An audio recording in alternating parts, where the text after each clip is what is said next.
자, 함께 공독합니다. 빌립은 안드레와 베드로와 한 동네 베세다 사람이라.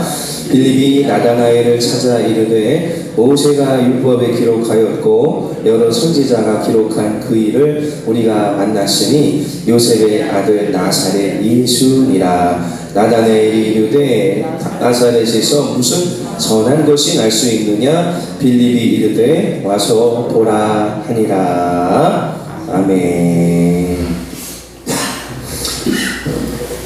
우리가 신앙생활에 증거를 얻으면서 신앙생활하는 것을 이제 우리가 체험 신앙이라고 합니다.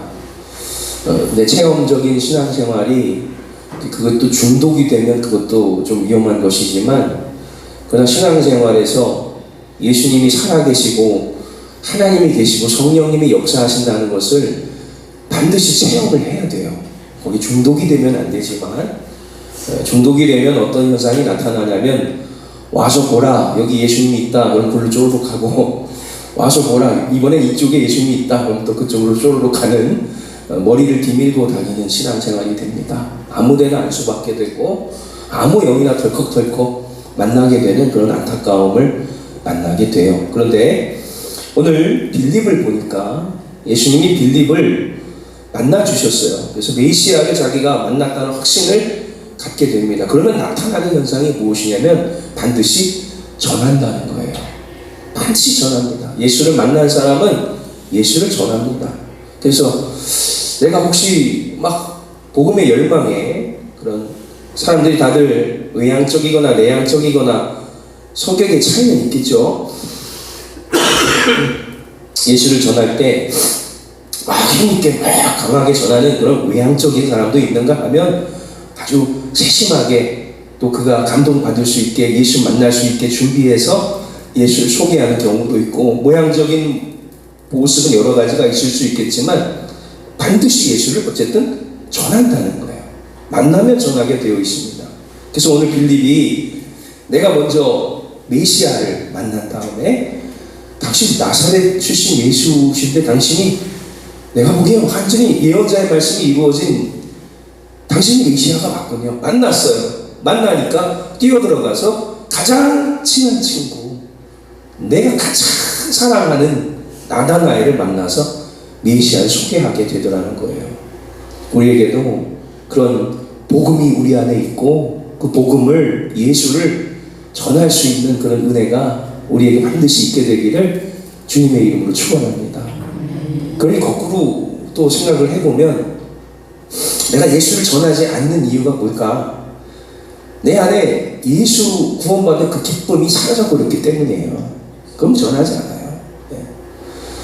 전도 열심히 하는 사람 보면 막 은혜 받고 깨어있는 사람이 복음을 전하고 교회 오라고 얘기를 합니다. 오늘 빌립이 메시아를 만나고 그 기쁨에 참을 수 없어 나의 가장 친한 친구 나다나엘, 바돌로메라고도 해요. 이 나다나엘을 찾아서 메시아를 전한 것처럼 우리에게도 예수를 전하는 그 뜨거움이, 또는 하나님 은혜가 내 안에 있어서 참을 수가 없어서 전하지 않고는 견딜 수가 없는 그런 에레미야 같은 그런 심정, 말하지 않고는 내가 견딜 수가 없는 그런 은혜의 심정들이 되시기를 주님의 이름으로 축원합니다. 두 번째로 우리가 오늘 본문에서 볼 것은 편견 때문에 예수를 못 믿겠다라는 거예요. 복음을 전하고 이렇게 뭐 동네 아저씨들도 나가다 뭐 교회 꼭 오시고 예수 믿어야 천국 가시죠, 나이가 얼마인데 이러면서 얘기해도 안 되는 이유가 뭐냐면 대부분 편견과 선입견, 먼저 교회와 예수에 대해서 먼저 알고 있는 이 선입견, 내게 먼저 들어온 견해가 예수를 만나지 못하게 하는 경우 참 많이 봅니다. 거기 뭐 그 이상한 그거랑 똑같은 거 아니에요? 전명석이 나오는 뭐 그런 거 아니에요? 하면서 또 만민중앙교회 그 이재록이 TV에 나오는 거 보니까 뭐 말도 못하더만 내가 교회를 왜 갑니까? 이렇게 먼저 들어온 그런 잘못된 견해들이 예수를 만나는 걸 방해하는 걸 보게 돼요. 오늘 나다나엘이 여러분 말씀에 사로잡히지 않은 자가 아닙니다. 베들레헴 에브라다야, 너는 유다 고을 중에 작지 아니하도다. 네가 작은 고을이라 할지라도 우리를 다스리는 자가 너에게서 내게로 나올 것입니다. 예언의 말씀이 있기 때문에 그래, 베들레헴에서 살롬의 왕이 메시아가 오신다. 말씀을 너무나도 잘 알고 있는 사람이었어요. 그런데 나사렛 출신 예수시라는 말을 듣자마자 나사렛에서 무슨 선한 것이 날 수 있겠느냐라는 아주 유명한 말을 남기게 되죠. 예수님이 나사렛에서 성장하셨지만 예수님이 베들레헴에서 출생하시고 또 애굽까지 피난 갔다 오셨다는 건 이제 모르기 때문에 그런 말을 한 거죠.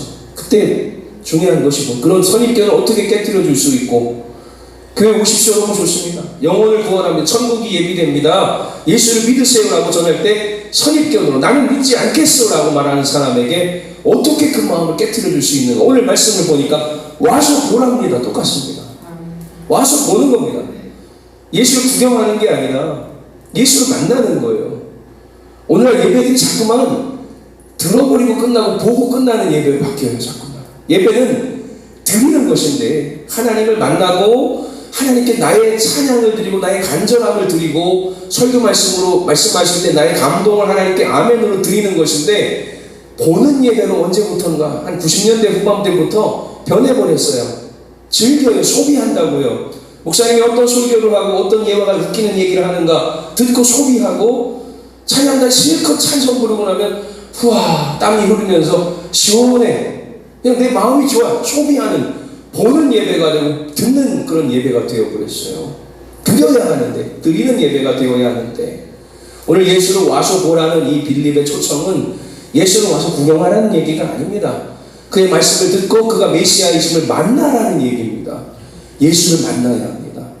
우리가 성령 강림절을 지나면서 성령을 만나셔야 되고 예수를 만나야 돼요. 살아있는 예수를 와서 보면 편입견이 사라지면 나사렛 출신이 아니라는 것도 사라지고 교회가 선한 일을 하고 영혼을 구원하는 곳이라는 걸 깨닫게 될 거예요.